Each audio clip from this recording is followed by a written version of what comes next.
Ayan po mga kabayan, meron po ditong dalawa. Kunin ko po muna itong nagtatago. Ayun o. Diba? Lagi ko na maapa ako.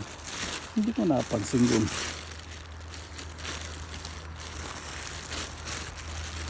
Dito po ako sa hill. Tabi ng ano.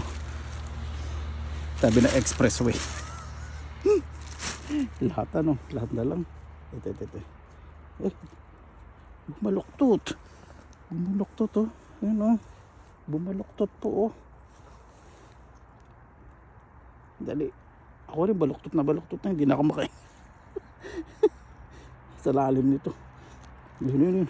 Ang ganda. Ang ganda. Sabunan ko yung dahon. Para hindi na-expose yung mycelium. Ito linisan ko po, maganda po eh. Ako sayang. Kailangan ito malinis. Kasi nasa ilalim ng mulch, forest mulch. Yung mga nabubulok na dahon, sanga. Medyo malambot siya eh.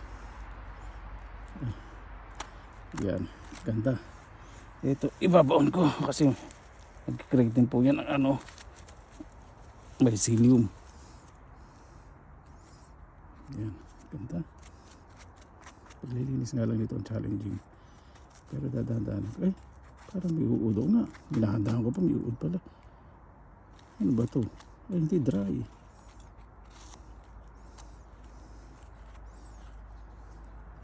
Bagay, da-dry ko naman po ito eh. Okay lang.